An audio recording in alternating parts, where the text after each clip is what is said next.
You're watching ABC10 Plus This Week. Hi everyone, I'm Walt Gray, and you are watching ABC10 This Week. A man is behind bars in Stanislaus County after Turlock police say he killed his 2-year-old nephew. And in dollars and cents, struggling with debt and retirement, an expert offers practical advice.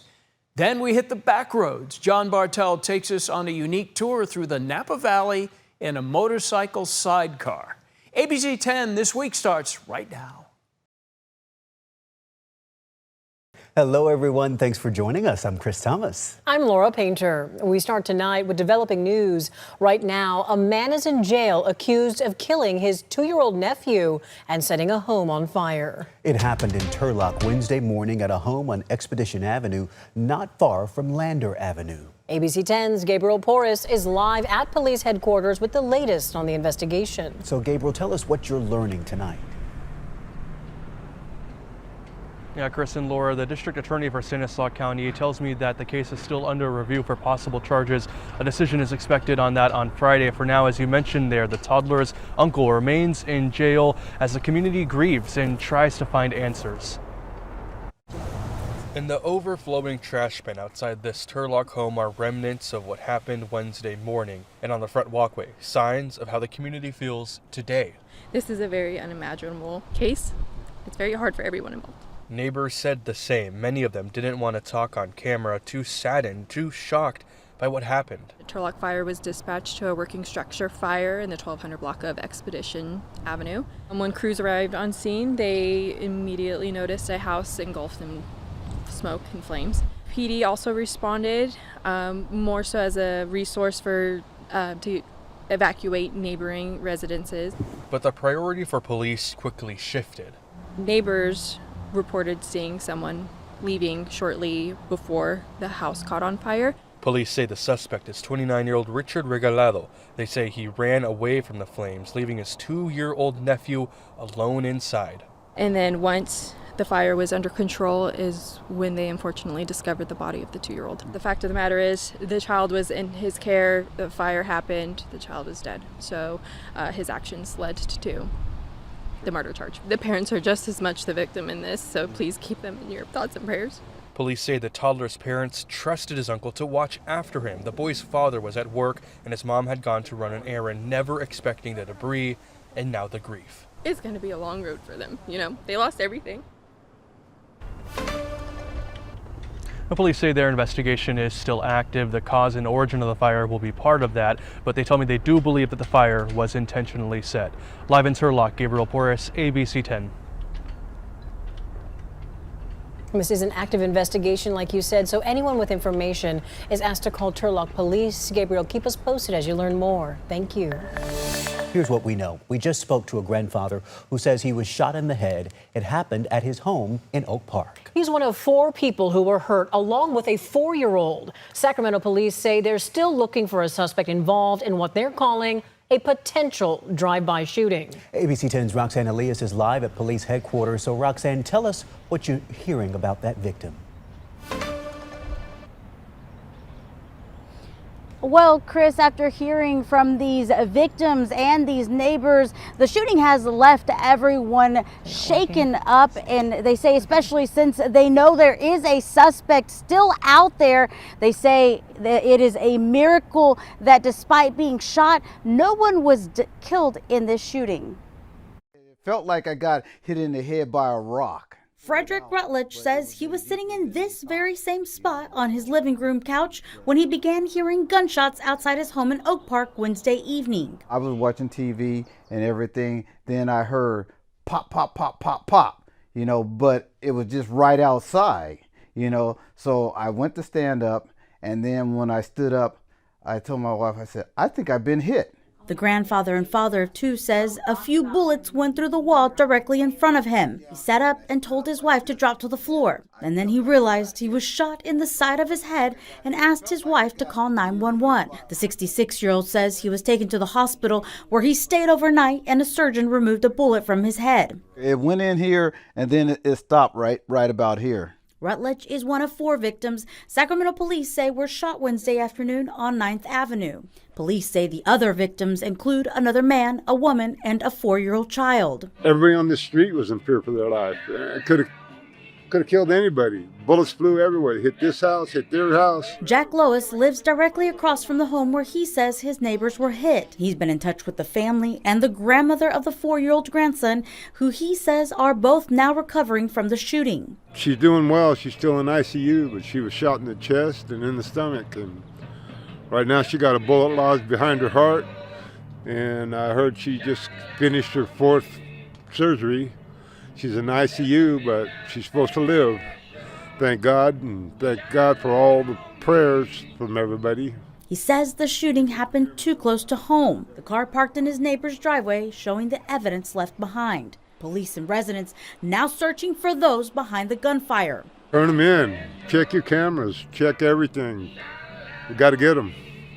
Got to get them. On Monday, Rutledge felt grateful after reflecting on what could have happened if the bullets had hit him elsewhere. If I had have stood up a little more, it might have went down a little lower and everything, you know.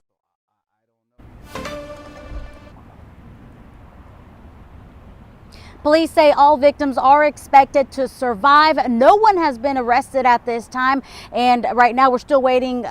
Police say there is no description as far as a vehicle description or suspect description, but they are asking everyone in the public, if you have information, you are urged to call police. I'm live in Sacramento. Roxanne Elias, ABC 10. Yeah, and we know in a case like this, Roxanne, any information can go a long way. Keep us posted as you learn more. Roxanne, thank you.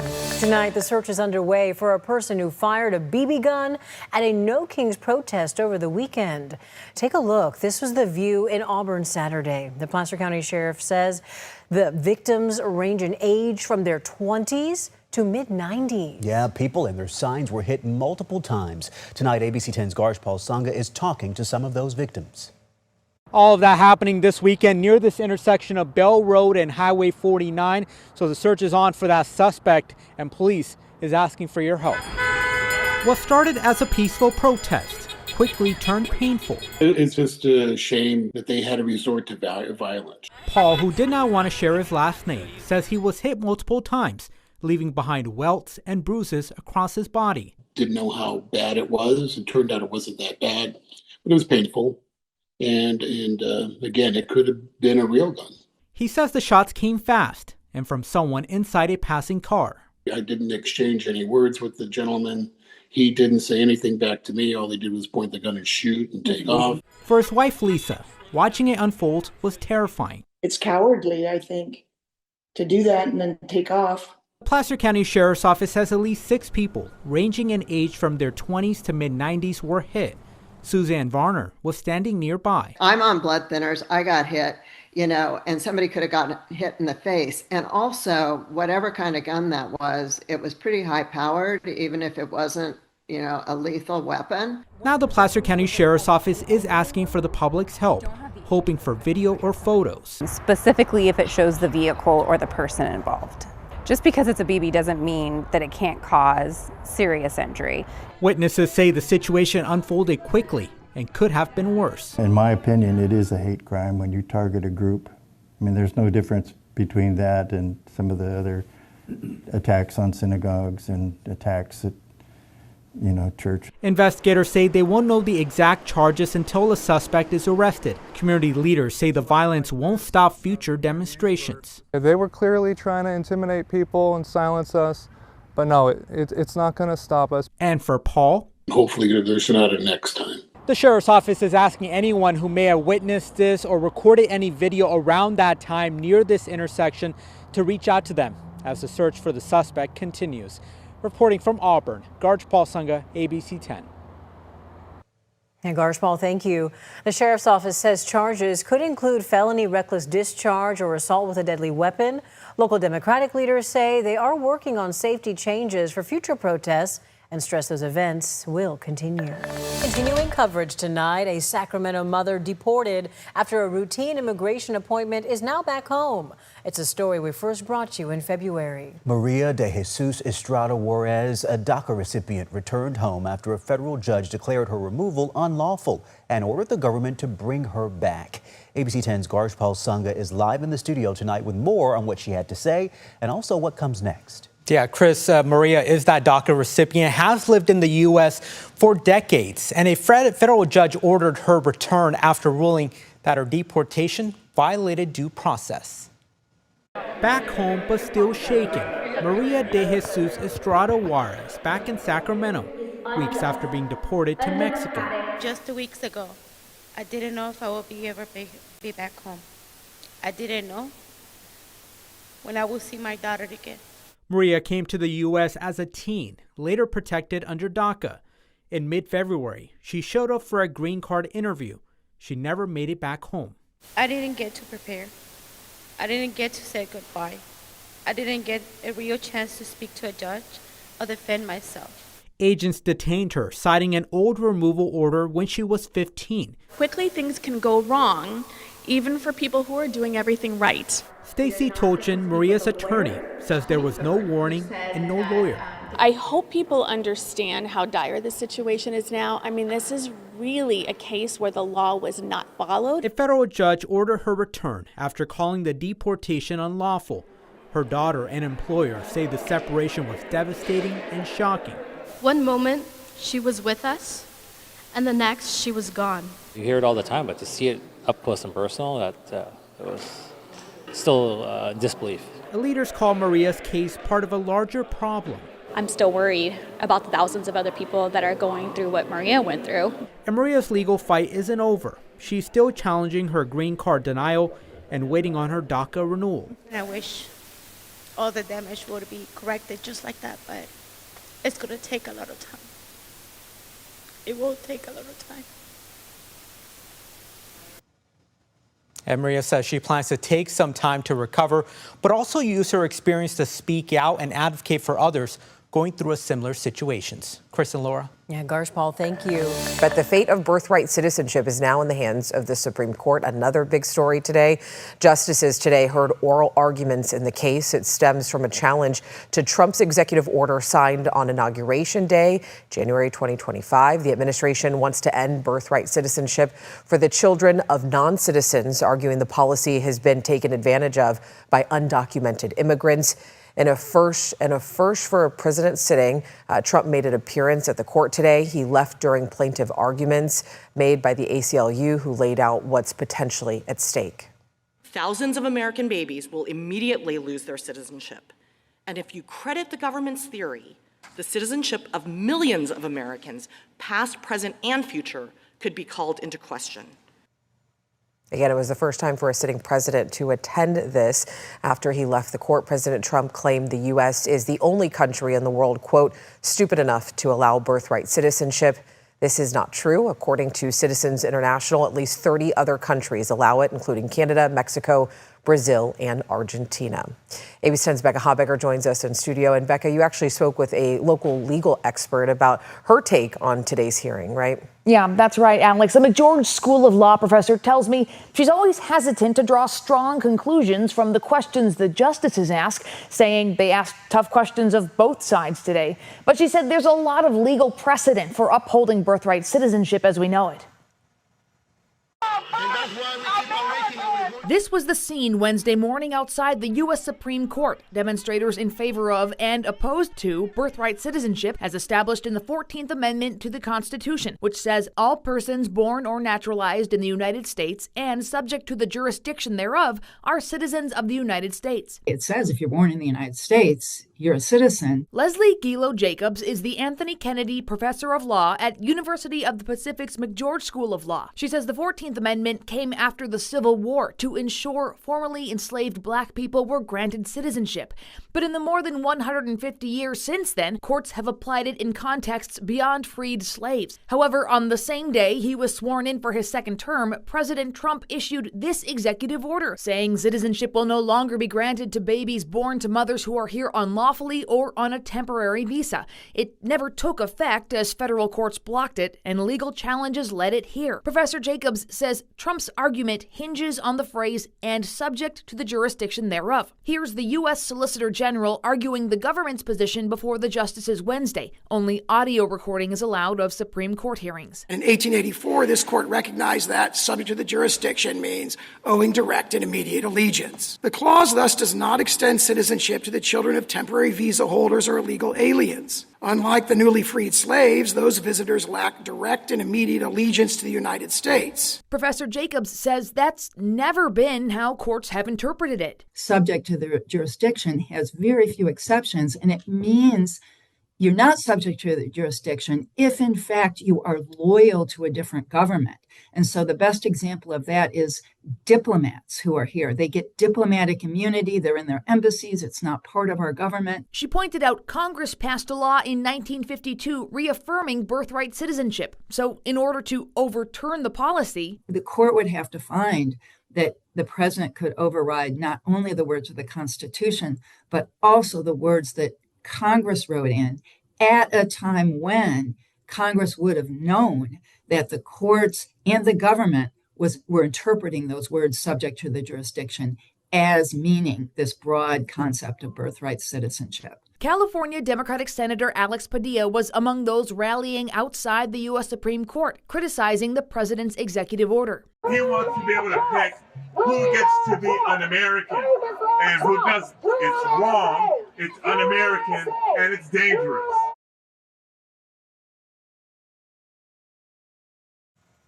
Justices are expected to issue a ruling in this case before the court's term ends in late June. We'll, of course, keep you posted. Alex? All right, Becca, thank you. Buying a first home is much more likely if you leave California. Good evening. Thank you for joining us on To The Point. I'm Becca Habiger. Tonight, a new study gives insight on home buying trends in the state. ABC 10's Jeannie Nguyen is here with more details on the study and possible solutions. Becca, that study looked at data over the past 10 years, and it shows that California is just too expensive for a lot of people. That leads a lot of Californians to leave the state, and once they do, the likelihood of them owning a home increases. Experts tell me affordability here in the state won't be an overnight fix. Californians leave the state, they are much more likely to be able to become a homeowner. So close to 50% more likely to become a homeowner, which is a big deal. Over the past 10 years, the California Policy Lab studied people moving in and out of the state. The results show a clear message. Folks, struggling to make it in the Golden State, basically, and deciding to move elsewhere, and then elsewhere becoming much more likely to become a homeowner. Research shows people moving away from California have a 48% chance of owning a home within 7 years, while those moving to the state have only a 27% chance of owning a home within that same time frame. I think it's pretty clear to me that the affordability crisis, particularly in housing, has been growing for decades. According to the study in Sacramento County from 2016 through 2025, 269,600 people left the state, while 198,500 moved in, resulting in a loss of 71,100 people. Housing analyst Ryan Lundquist says these numbers are not surprising, but noted that pandemic migration patterns have slowed down, and it is showing. We do see actually more sales between 400,000 and 500,000 occurring this year compared to last year. And I think that reflects prices have dipped a little. There's more sales in that price category. Adding that some of these sales are with first-time home buyers. We could say that 10% of loans in the Sacramento region are FHA loans. Those are first-time buyer loans, but you zoom in under 500,000 and that's more like 17% of all those loans are FHA. And some neighborhoods in Sacramento County are more likely to see FHA loans. Galt or Meadowview, where, it's 35 to almost 40% of all the sales so far this year are FHA. And so there's, I think, hot spots for first-time buyers in the region. Ultimately, Policy Lab acknowledges lawmakers should focus on affordability and restoring California's appeal to both current and potential new residents. And while there isn't an obvious overnight fix, the Policy Lab and Ryan Lundquist tell me what could be a major help for people looking to buy a home is to produce more housing. Becca. Well, and Jeannie, are state lawmakers doing anything right now to address this? Well, there is bipartisan concern over this issue, of course, and there is a recently proposed package of bills that's surrounding home innovation. So that would focus on newer construction methods and easing points of friction with code enforcement, fees, and even funding. Jeannie, we need all the help we can get. Thank you so much. And tonight's Dollars and Cents. Here at ABC 10, we stand for you, and that means helping you navigate your concerns. Tonight, we're helping answer a viewer question about debt. Alan from Manteca writes, "Hi Laura, I've got myself in a financial pickle. I have $26,000 in credit card debt and a 2021 Winnebago travel trailer that has a balance of $20,800. I'm 71 and don't want to lose my home. I was thinking of turning the trailer back in. Any suggestions, Laura? Thank you." I took Alan's questions to financial coach and advisor Maureen Paley. Any advice for this viewer or advice for people in a similar situation in general? Chances are that they're on a fixed income at the moment. And what they're noticing is that fixed income, which probably doesn't increase that much year to year, if at all, but that fixed income is no longer able to cover the expenses that they've accrued. Paley says big choices are likely needed to be made. When it comes to managing debt, Paley says one place to start is to outline all your debts and all the interest rates. We need to know when those payments need to be made, so on and so forth. So you need to kind of map everything out in front of you. People do this in various ways. Some people do it pen and paper. Other people do it maybe on the computer in an app or an Excel spreadsheet. Paley recommends mapping out your expenses any way that works best for you. You might notice in that process, you're going to see exactly what you have to tackle in your debts. And then in the process of mapping out your monthly income and expenses, you're going to most likely see opportunities where you can reduce expenses across the board. Bottom line, in a situation like this, Paley emphasizes prioritizing your home and making those payments on time. Offloading extra expenses like the Winnebago makes a lot of financial sense. Continue to make all of your other debt payments on time. If you have a hard time keeping track of various payments or have very high interest rates, Paley says taking out a personal loan to consolidate and pay off your debt could also be an option, but Paley warns to take a close look at the interest rate of that personal loan and your ability to make consistent, on-time payments for that new loan. We have lots of Dollars and Cents stories on managing debt streaming now on our free ABC 10 app. Also, email me your money questions at lpainter@abc10.com.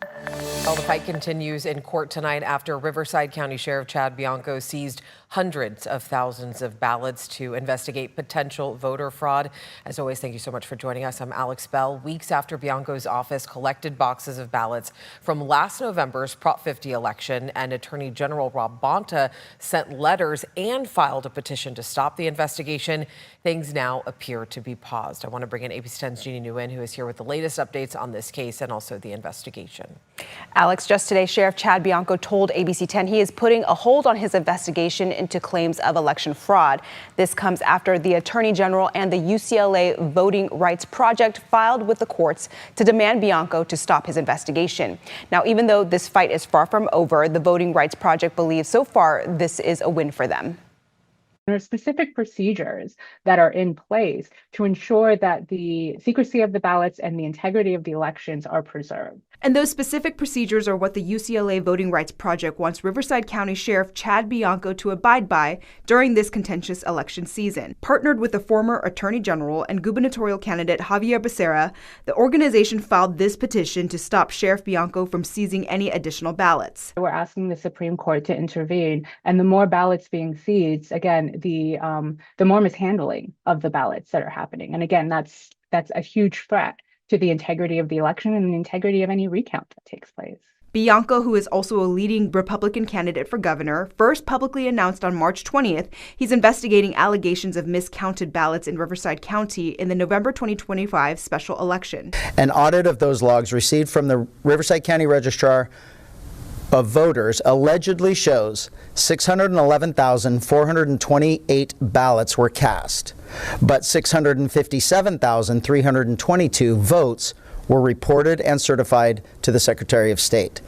That is a difference of 45,896 votes. Sheriff Bianco would not do an interview with ABC 10 Monday for this story, but provided a statement that says, quote, "We are on hold because of the politically motivated lawsuits and court filings." We also asked Attorney General Rob Bonta for an interview, but he declined. His office tells ABC 10 that Attorney General Bonta has filed a petition to stop the investigation in Riverside County and the California Supreme Court. Both cases are being heard this week. While these legal battles continue, the Voting Rights Project believes Bianco pausing this investigation is a good sign. I think it's a win if these ballots are handled with the respect and care that the election code requires. That's a win to us, because that is what we're looking for. And we also learned in Rob Bonta's petition in Riverside County last week that Bianco had seized an additional 426 boxes of ballot materials last week, utilizing a third search warrant. But again, Alex, Bianco says right now this investigation is on hold. All right, Jeannie, we will continue to follow this and we'll keep you updated. Thank you.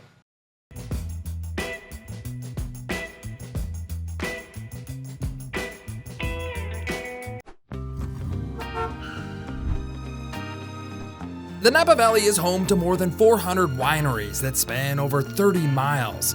The variety is vast, but if you're visiting for just a weekend, it would be very difficult and probably irresponsible to taste all of them. But if you're looking for a designated driver to take you to a few key tasting rooms, a sidecar tour might be what you're looking for. You got the open air, so you got the joy of riding a motorcycle without having to put your feet down. And you don't have to worry about drinking a little too much wine. No. Well, you got a designated driver. Depending on your preference, tour guides Kelly Kimberly and Ron Gibson will take you wherever you want to go inside one of their one-of-a-kind two-passenger Ural sidecars. Ural is, of course, the name of the brand of the motorcycle we're riding, but it's also a range of mountains that divides Russia from Europe. If you're unfamiliar with the motorcycle sidecar, you might recognize them from the movie Indiana Jones. Except there's no disconnect lever here. No. If we get a guest we don't like.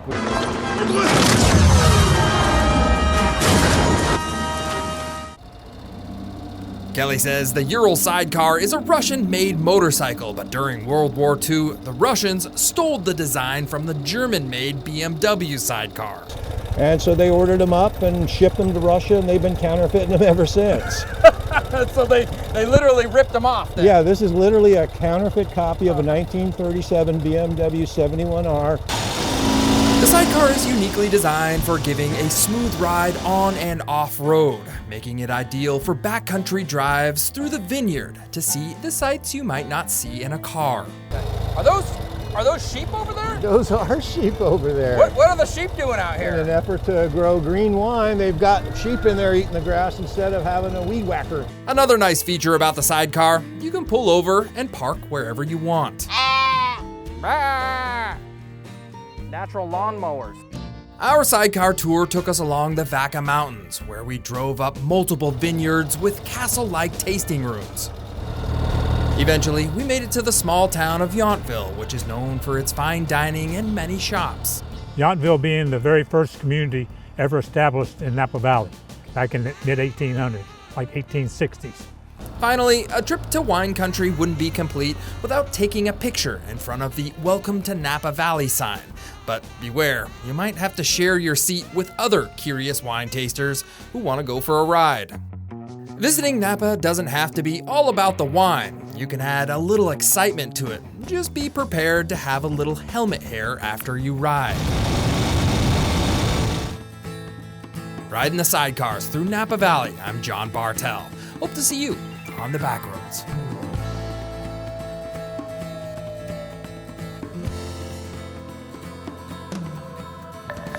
And thanks for watching ABC 10 this week. We're here 24/7 on the free ABC 10 TV streaming app. You can get the local news and weather anytime you like, anytime.